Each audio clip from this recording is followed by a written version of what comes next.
Howdy, PreCal. It is Ms. Kosh, and today we're looking at inverses of exponential and logarithmic functions.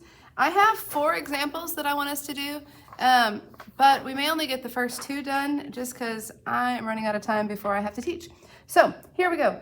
We're going to start with an exponential function, and then I'm going to do a log function. And we're going to find its inverse. We're going to do a sketch of the graph and all those sorts of things. I'm going to rewrite this really fast. This would be 2 to the negative. If I put the x first, I have to factor that out. This becomes a minus 1 plus 3. This will help me see that my pivot point started at 0, 1, and now has gone to the right 1. I've reflected over the y-axis, which doesn't change my pivot point. And so we went to the right 1 to 1, and went up 3. So my new pivot point is going to go from 0, 1 to, it's going to end up going right 1, going up 3 gives me 4. So we have a pivot point here. And this is now an exponential decay. So our graph is going to, and our asymptote has gone to 1, 2, 3. So we have an asymptote here. We have a pivot point at 1, 4, which would be here, and it's an exponential decay looking something like this. Okay, there's our sketch of our graph.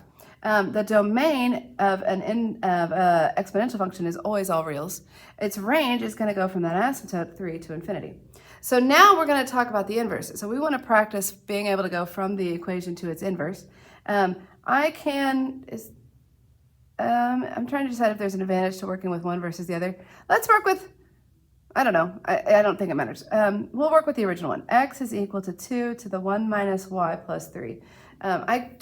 I should have had space going down, but anyway. I'm going to subtract 3. And now I can either think of taking the log of both sides, or I can think of changing, what I would do is I would change this is an exponential form, I would change it to logarithmic form.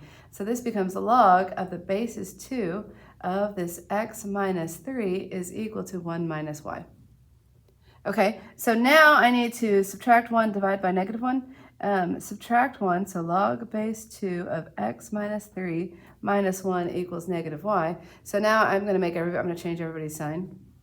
So I divided by negative 1. So I find my inverse is a negative log base 2 of x minus 3 plus 1. So the pivot point for a log starts at 1, 0. And now I have gone to the right.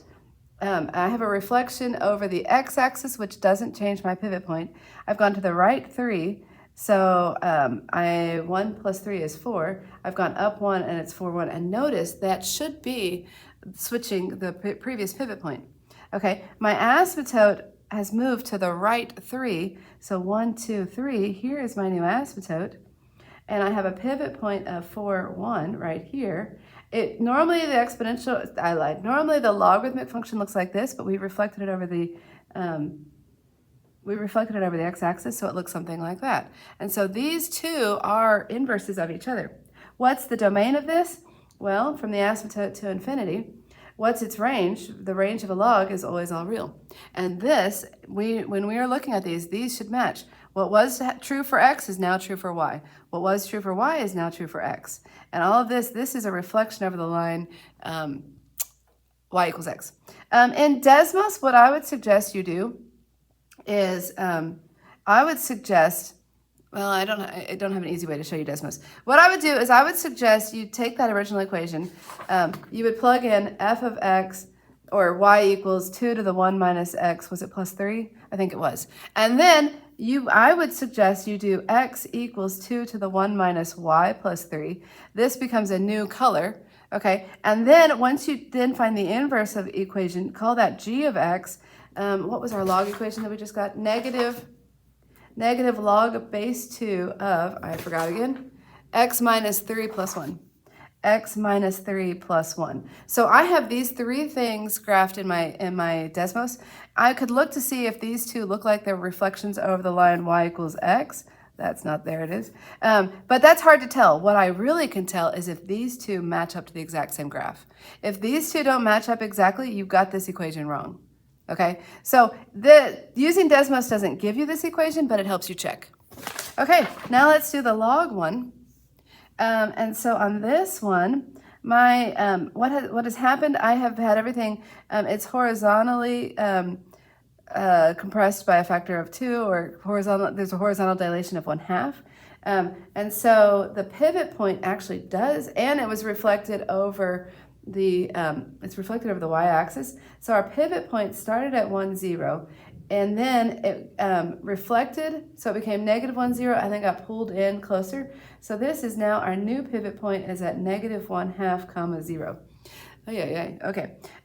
So our domain, well, and it doesn't change our asymptote, so we still have an asymptote at x equals 0 is our asymptote, but we reflect it over here, and now we're passing through this point.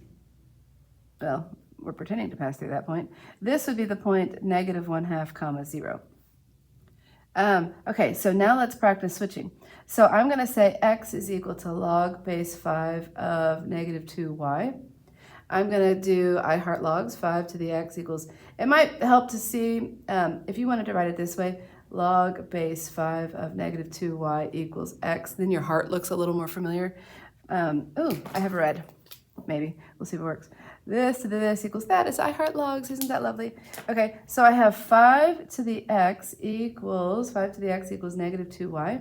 Now I need to divide, and so I get y is equal to a negative, or I multiply by times 5 to the x. Notice this is not being affected by the exponent. So here's my, so another thing we can do is we can think about the transformations. This was a reflection over the y, now we have a reflection over the x. So anything that happened to y now happens to x. This was a horizontal dilation by a factor of 1/2. This is a vertical dilation by a factor of 1/2.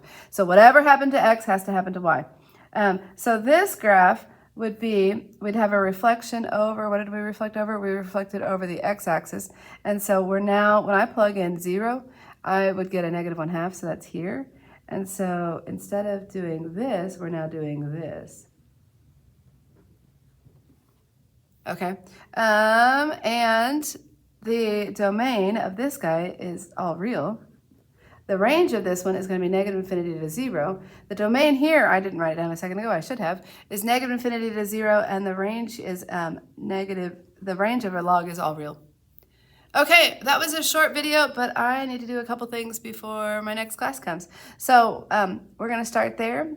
And yeah, so like, subscribe, comment, and let me know how I can help you. Also, the only way to learn math is to practice. Go practice.